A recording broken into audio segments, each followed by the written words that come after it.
नमस्कार दोस्तों। डेट आज की देखो 3 जुलाई 2026 है। स्वागत है आपका एटोरियल डिस्कशन में। आज 3 इश्यूज हम डिस्कस करेंगे और सबसे पहले देखो सॉरी भी बोलना चाहता हूँ। आज 9 बज गई, 9 बजे डिस्कशन आपको मिल रही है। मजबूरी हो गई देखो, इस वजह से आज सुबह नहीं पब्लिश कर पाए, कहीं एकदम से इमरजेंसी में निकलना पड़ गया। खैर, कंसिस्टेंसी अपनी मेंटेन रहनी चाहिए। देर आए दुरुस्त आए। अच्छी डिस्कशन हम करेंगे। 3 इश्यूज डिस्कस करेंगे। सबसे पहले आर्टिकल डिस्कस करेंगे आईआर का।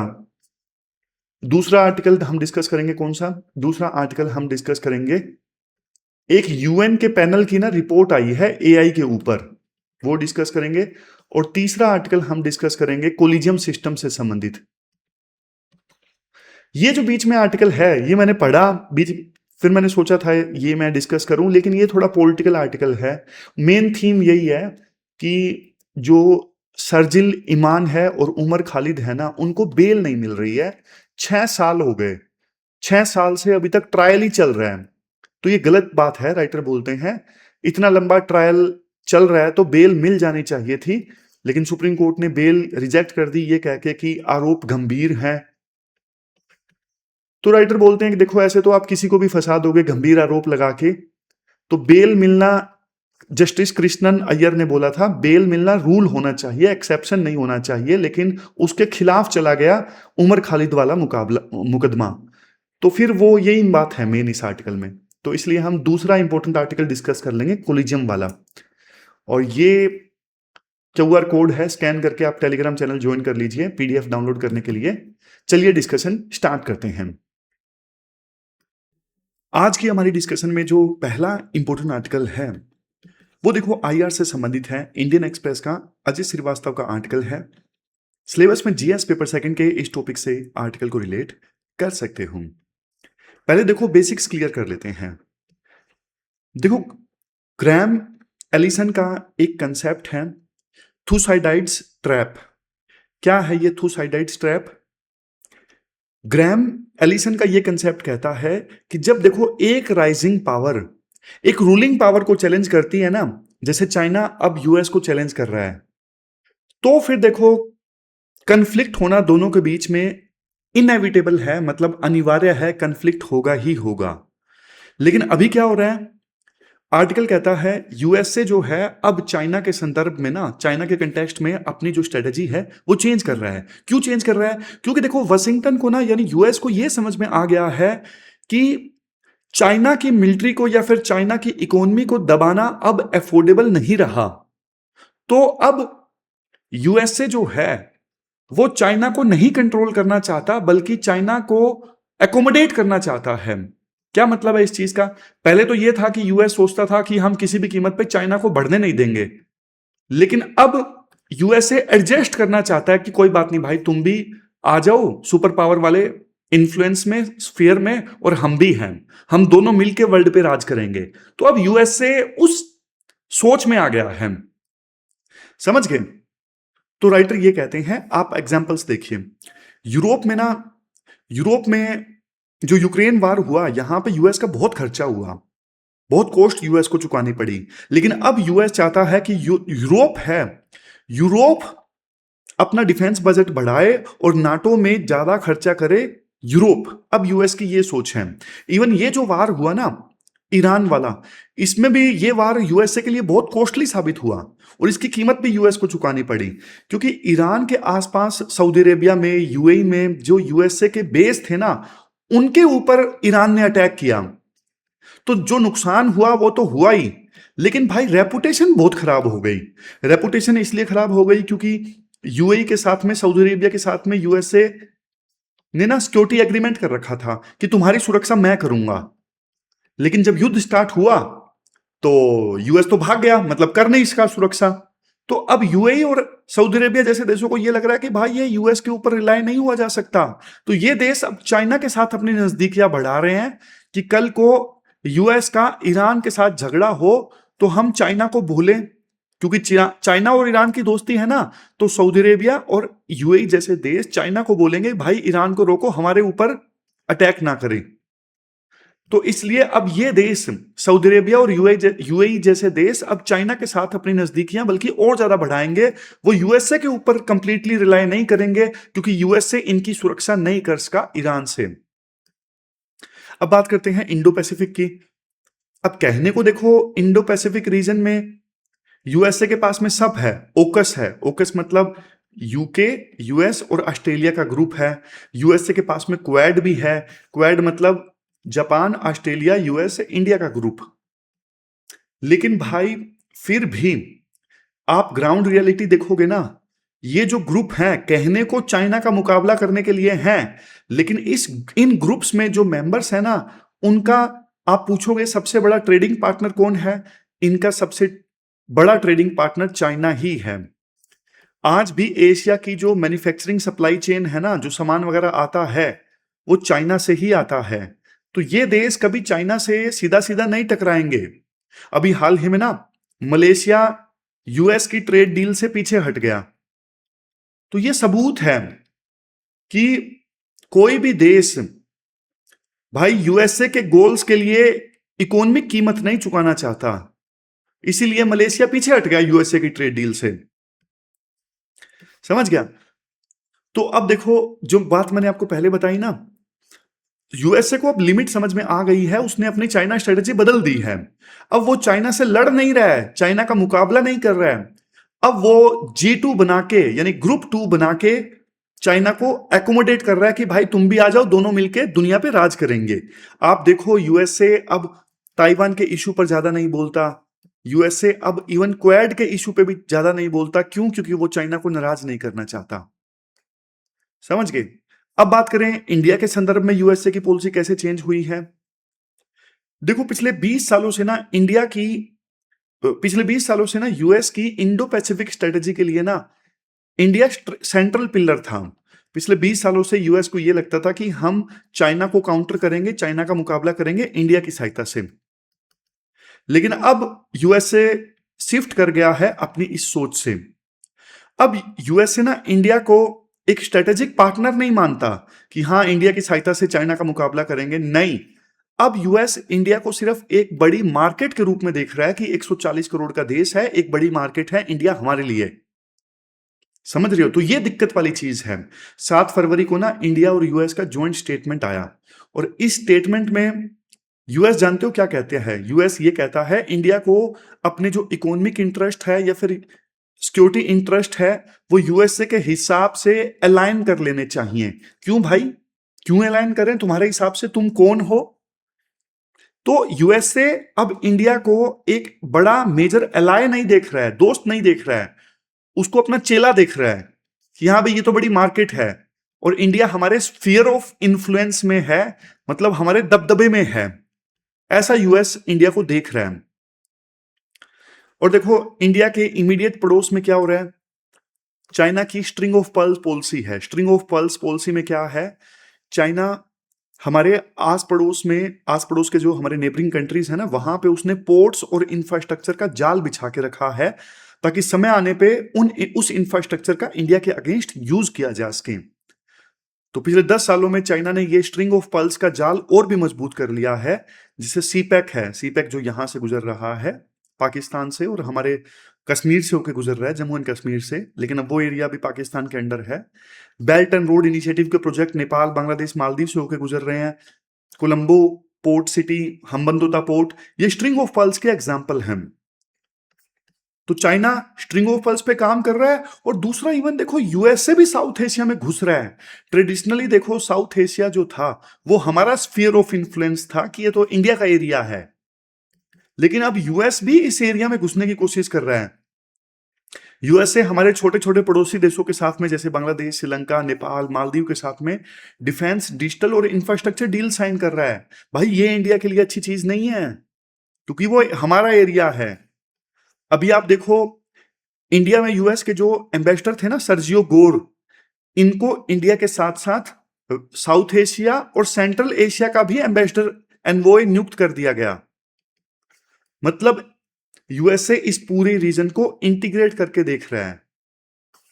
तो ये इंडिया के लिए अच्छी चीज नहीं है। समझ गए?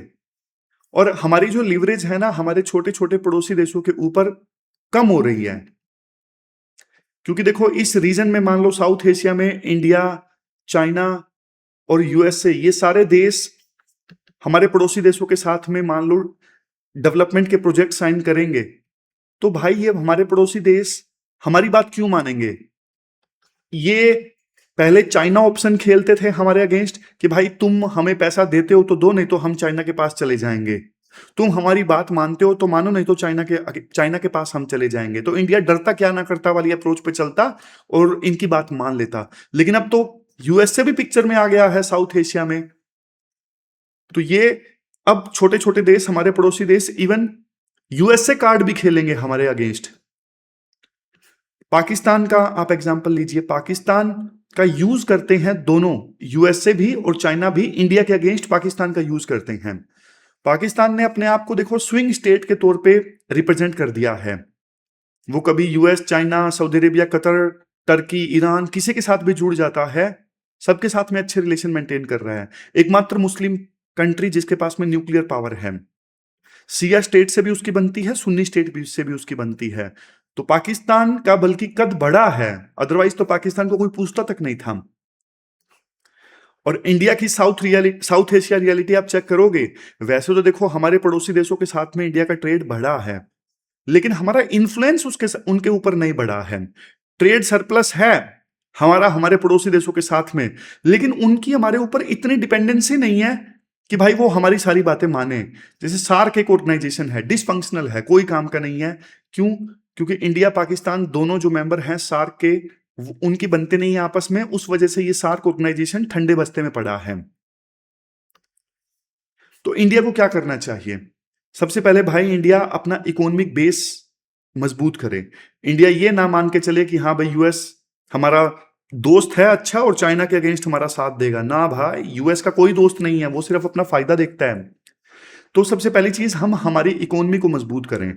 एक इकोनॉमी मजबूत है तभी वो देश ताकतवर है। हमें देखो manufacturing, AI, semiconductor, critical mineral, इन सब पे ध्यान देना होगा। चाइना के ऊपर हमारी जो डिपेंडेंसी है उसे खत्म करना पड़ेगा। फिर दूसरा है ट्रांजैक्शनल डिप्लोमेसी। हमें हमारी जो ऑटोनमी है वो बचा के रखनी होगी, किसी के दबाव में हमें काम नहीं करना है, चाहे वो यूएसए हो या चाइना हो। हम इशू के बेसिस पे काम करेंगे, जिस इशू पे हमें फायदा मिलेगा उस इशू पे हम चाइना के साथ कोऑपरेट करेंगे, जिस इशू पे हमें फायदा होगा उस इशू पे हम यूएसए के साथ कोऑपरेट करेंगे। हम किसी के परमानेंट दोस्त नहीं है, किसी के परमानेंट दुश्मन नहीं है। फिर नेक्स्ट देखो, पड़ोसी देशों के साथ संबंध मजबूत करने के लिए ना हमें कनेक्टिविटी इंप्रूव करनी होगी। हमने अगर उनके साथ में कोई वादा किया है तो हमें उस पर डिलीवर करना होगा। ऐसा ना हो कि पड़ोसी देशों में ये सिग्नल जाए कि इंडिया तो सिर्फ बातें करता है, डिलीवर असल में चाइना और यूएस करते हैं। नहीं, चाइना और यूएस देखो हमारे पड़ोसी देशों को एक्सप्लॉइट कर रहे हैं, लेकिन इंडिया की सही में इंटेंशन अच्छी है, ये चीज समझ में आनी चाहिए हमारे पड़ोसी देशों को। तो ये हमने पूरा आर्टिकल डिस्कस किया। ये कीवर्ड्स हैं जो आप यूज कर सकते हो। ये प्रीलिम में सार्क वगैरह से संबंधित क्वेश्चन पूछे जा सकते हैं, और ये पोटेंशियल क्वेश्चन है जो आपको अटेम्प्ट करना है। तो ये थी हमारी इस आर्टिकल की डिस्कशन। चलते हैं आगे। इसके बाद नेक्स्ट आर्टिकल देखो, independent international scientific panel on AI की प्रिलिमिनरी रिपोर्ट के बारे में है। क्या रिपोर्ट आई है अभी हम डिस्कस करेंगे। आप सिलेबस में जीएस पेपर 3 के इस टॉपिक से आर्टिकल को रिलेट कर सकते हो। देखो एआई जो है, आर्टिफिशियल इंटेलिजेंस, ये देखो आज की सदी का ना, इस सेंचुरी का सबसे बड़ा रेवोल्यूशन है। लेकिन अभी जो यूएन की ये रिपोर्ट आई है ना, independent international scientific panel on AI की जो रिपोर्ट आई है, अब ये रिपोर्ट बहुत बड़ी एक फॉल्ट लाइन दिखाती है। फॉल्ट लाइन मतलब दरार। दरार किस किस के बीच में है? दरार है ग्लोबल नॉर्थ और ग्लोबल साउथ के बीच में। ग्लोबल नॉर्थ वाले जो देश हैं वो अमीर देश हैं, यूरोप के देश, यूएस, और ग्लोबल साउथ वाले देश गरीब देश हैं, डेवलपिंग कंट्रीज हैं। तो दोनों के बीच में दरार दिखाती है। दरार है क्या भाई? एआई मॉडल्स डेवलप करना बहुत पैसे वाला खेल है, आपको पता है। इसमें हजारों करोड़ लग जाते हैं, और इसका जो फायदा है, मतलब बहुत ज्यादा पैसा लगता है एआई डेवलप करने में, जैसे चैट जीपीटी है, क्लोड है। तो इसका फायदा ना यूरोप और यूएसए वाले देश उठा रहे हैं। वैसे तो चाइना ने भी 2-3 मॉडल डेवलप किए हैं, लेकिन वो एक्सेप्शन है। ज्यादातर जो एआई डेवलप कर रहे हैं वो यूएसए और यूरोप के जो टेक जायंट्स हैं वही डेवलप कर रहे हैं, और गरीब देश इस रेस में देखो बहुत पीछे हैं।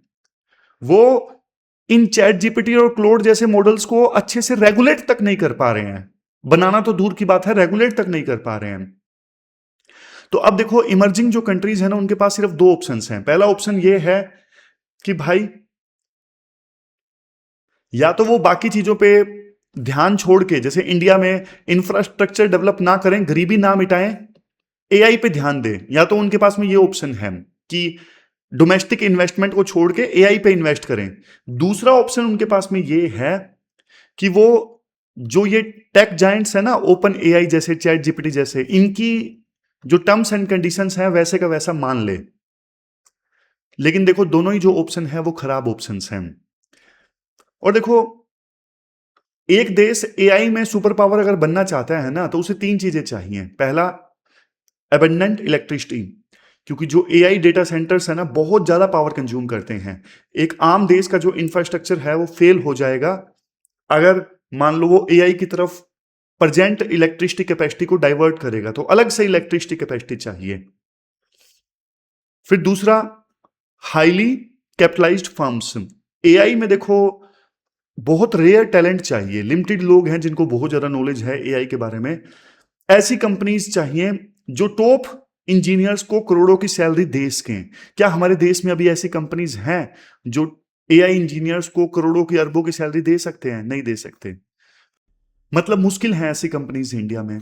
नेक्स्ट है रूथलेस ड्राइव। भाई देखो ये जो टेक जायंट्स है ना, जैसे जेमिनाई है, चैट जीपीटी है, इनका आपस में यार बहुत जबरदस्त कंपटीशन चल रहा है।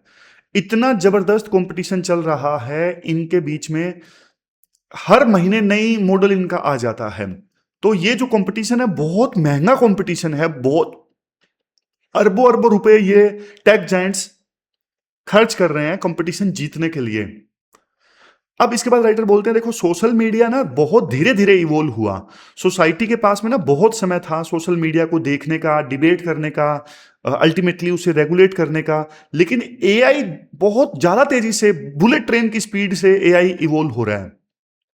कोई ऐसा देश अभी फिलहाल नहीं है, इवन यूएस और चाइना भी ऐसा नहीं है जिसने एआई की जो ग्रोथ है उसके हिसाब से अपने आप को ढाल लिया है। नहीं ढाल पाया अभी तक कोई भी देश, क्योंकि बहुत तेजी से इवोल्व हो रहे हैं ये जो एआई जैसे टेक्नोलॉजी है। फिर राइटर बोलते हैं देखो एआई की जो ट्रांसफॉर्मेटिव पावर है ना, रिसर्च में तो है, पर इसने ना ऐसी हार्म्स, ऐसी थ्रेट्स क्रिएट की हैं जो किसी और इंडस्ट्री में बर्दाश्त नहीं हो सकती। आप इसको ना 4 पार्ट्स में समझिए। पहला है पैरा सोशल फैंटेसीज। एआई जो चैटबॉट्स है ना, वो टीनेजर्स और अडल्ट्स को ना फेक इमोशनल बॉन्ड में फंसा रहे हैं। एआई के चैटबॉट्स गर्लफ्रेंड बन रहे हैं, लड़कों के, लड़कियों के बॉयफ्रेंड बन रहे हैं। तो ये जो वर्चुअल रिलेशनशिप है ना काफी बार जानलेवा साबित होती है। तो साइकोलॉजी का मैनिपुलेशन कर रहा है एआई। फिर दूसरे नंबर पे फ्लैटनिंग द वेब। एआई ने देखो बहुत सारी चीजें तो खत्म ही कर दी हैं, जैसे न्यूज मीडिया जो है, आप देखोगे आज के समय में लोग कम देख रहे हैं, इंटरनेट पे लोग कम सर्च कर रहे हैं, लोग सीधा चैट जीपीटी में सर्च कर लेते हैं। तो मतलब कई सारे जो बिजनेस हैं वो खत्म ही हो रहे हैं, इवन इंटरनेट पे भी। और जो न्यूज मीडिया है ना, इंटरनेट की वेबसाइट्स वगैरह हैं, वो समझ नहीं पा रहे हैं कि कैसे हम इन चैट जीपीटी साइट्स का मुकाबला करें, क्योंकि लोग चैट जीपीटी में मारते हैं कि गिव मी लेटेस्ट न्यूज आ जाती है डिटेल से। तो लोग क्यों देखेंगे फिर? वो न्यूज वेबसाइट्स हैं। फिर क्या है, deep fake epidemic. Fake AI videos ने ना सच और झूठ के बीच में भाई लाइन पूरी तरह से खत्म कर दी है। रिटन वर्ड और इमेजेस में लोगों का जो ट्रस्ट है वो टूट रहा है। इंडिया का रिस्पॉन्स क्या है? अभी देखो भारतीय न्याय संहिता के अंदर ना डीप फेक क्रिमिनलाइज्ड ऑफेंस है, लेकिन भाई अभी कैपेबिलिटी नहीं है पता लगाने के लिए, सीरियसनेस नहीं है लोकल लेवल पे अथॉरिटीज की कि क्या गलत है क्या सही है, वो पता नहीं लगा पाते हैं। तो बहुत दिक्कत है, कितने बड़े स्केल पे डीप फेक जो है वो क्रिएट हो रहा है। Next, AGI and financial catastrophe. अब देखो ये जो चैट जीपीटी और एआई है ना, वो फाइनेंशियल इंस्टीट्यूशंस कितना तेजी से इसे अडेप्ट कर रहे हैं, कितना तेजी से इन्हें अपना रहे हैं। किसी मॉडल में ना एक छोटी सी गलती जिस दिन आ गई ना, उससे फिर फाइनेंशियल सिस्टम को भी बहुत ज्यादा नुकसान पहुंचेगा। जैसे आप देखो अभी क्लोड जो है ना, चैट जीपीटी का राइवल है, ये नया मॉडल लेके आया, मिथोस और फेबल। लेकिन यूएस ने ना इनके एक्सपोर्ट पे रोक लगा दी कि भाई नॉन अमेरिकन को ये मॉडल नहीं दिखना चाहिए। मुश्किल से अब उन्होंने ये रोक हटाई है, लेकिन इससे पता लगता है कि यूएसए जैसे देश, चाइना जैसे देश एक अपने डिसीजन से दूसरे देशों को ना डिनाई कर सकते हैं एआई की सर्विस। फिर इंडिया जैसे देश कहां जाएंगे? इंडिया की तो बड़ी बड़ी जो कंपनीज हैं वो ठप पड़ जाएंगी अगर वो सिर्फ इन्हीं पे अपना जो बिजनेस है वो बनाएंगी। तो हमें हमारा खुद का फ्रंटियर एआई चाहिए, खुद का चैट जीपीटी चाहिए, ताकि कल को कोई दूसरा देश इन मॉडल्स के एक्सपोर्ट पे रोक लगाए तो ऐसा नहीं है कि हम फंस के रह जाएं। समझ गए?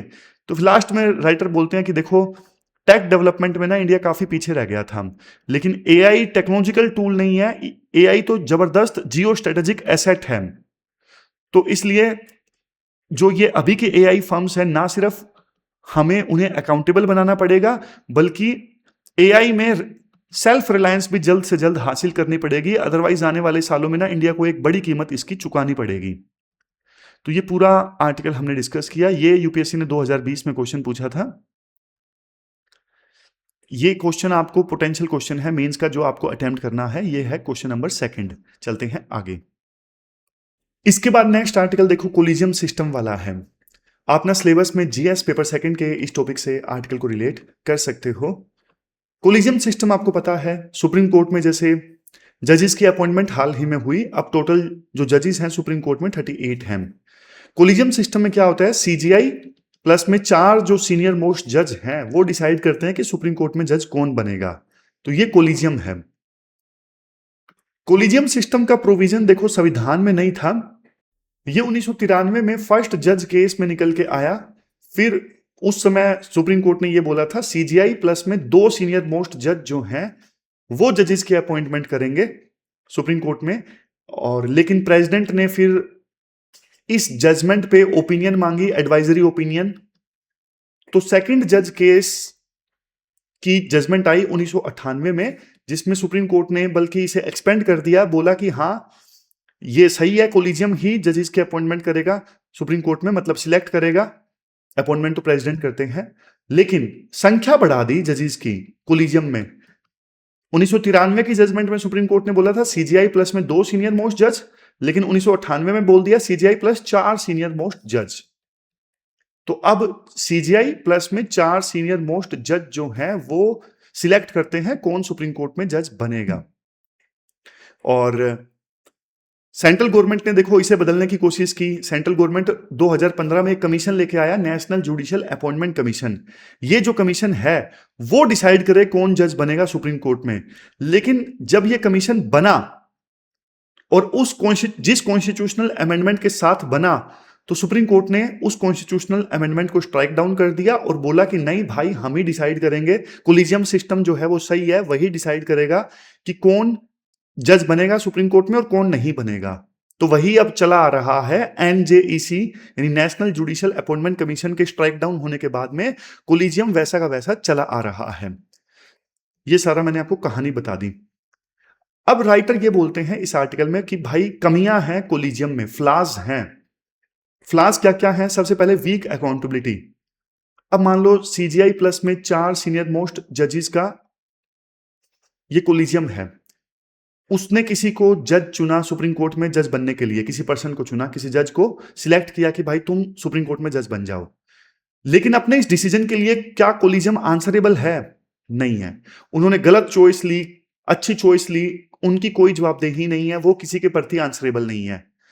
दूसरा, कई बार कोलिजियम सिस्टम से अपॉइंटमेंट होती है ना, तो कैपेबल जो जज हैं उनको इग्नोर कर दिया जाता है, जैसे जस्टिस अकील कुरैशी। फिर जो ये सीजीआई प्लस में 4 सीनियर मोस्ट जजेस का कोलिजियम है, ये बंद कमरे में सीक्रेटली डिसाइड करता है क्या होगा क्या नहीं होगा। पूरी जो प्रोसेस है वो सीक्रेसी के साथ चलती है। कोई क्लियर क्राइटेरिया नहीं बताते कि इस जज को हम चुन रहे हैं, इस जज को हम नहीं चुन रहे हैं। कोई स्टैंडर्ड नहीं बताते कि किसके बेसिस पे इन्होंने किसी का सिलेक्शन किया है, कुछ नहीं बताते। कई बार आरोप लगता है कि जो कोलिजियम में बैठे जज हैं अपने भतीजों को, भांजों को जज बना देते हैं, जिसे बोलते हैं अंकल जज सिंड्रोम। आप देखोगे, देखो सुप्रीम कोर्ट में, हाई कोर्ट्स में ना जजेस का नेपोटिज्म बहुत ज्यादा है। आपको बहुत सारे जज सेम सरनेम के मिलेंगे, वो इसी कोलिजियम सिस्टम के कारण, क्योंकि कोलिजियम में कोई है तो है नहीं, सब अपने रिश्तेदारों को सिलेक्ट कर लेते हैं, इसलिए सेम सरनेम के आपको बहुत सारे जज मिलेंगे। इसे बोलते हैं अंकल जज सिंड्रोम। फिर है लैक ऑफ रिप्रेजेंटेशन। अब देखो कोलिजियम चुनता है किसको? जजेस को। अब वो ये तो देखता नहीं कि हाँ महिलाओं की संख्या ज्यादा होनी चाहिए, रीजनल रिप्रेजेंटेशन भी होनी चाहिए, साउथ इंडिया से भी जज होने चाहिए, ईस्ट इंडिया से भी होने चाहिए, नहीं, वो ये सब नहीं देखते। वो अपने हिसाब से बस जजेस सिलेक्ट कर लेते हैं, तो ये भी कमी है। अब राइटर दो तीन चीजें कहते हैं कि यार ये सीक्रेसी कई बार सही भी है। सीक्रेसी इसलिए सही है क्योंकि देखो सारा कुछ सीक्रेसी में चलता है ना, तो सरकार जो है वो इंटरफेरेंस नहीं कर सकती प्रोसेस में। एग्जीक्यूटिव का इंटरफेरेंस नहीं होता जब सीक्रेसी में सब कुछ चलता है। और डिग्निटी जरूरी है, सीक्रेसी में सब कुछ चलता है तो डिग्निटी मेंटेन रहती है उन जजेस की जो रिजेक्ट हो गए। मान लो सब कुछ ओपन में चलेगा, तो सीजीआई प्लस में 4 सीनियर मोस्ट जज बैठे हैं, अब ये डिस्कस कर रहे हैं कि इस जज को लें। एक जज बोलेगा नहीं नहीं यार वो बेकार है, उसके ऊपर दाग है। अब मान लो सब कुछ ओपन पे चलेगा, तो एक जज ने बोला उस जज को नहीं लेते हैं, उसके ऊपर दाग है, भ्रष्टाचार के आरोप हैं, तो भाई वो हाईलाइट हो जाएगा, तो उस जज की जो डिग्निटी है वो तो खराब हो गई ना, वो पब्लिक में आ जाएगा और उसकी बेइज्जती हो जाएगी। फिर नेक्स्ट है लोबिंग। अगर देखो सब कुछ ओपन में चलेगा ना, तो मीडिया लोबिंग हो सकती है, किसी जज को बार बार हाईलाइट किया जाए ताकि कोलिजियम उसको चुने। तो सब कुछ सीक्रेसी में चलता है तो फिर मीडिया लोबिंग नहीं होती।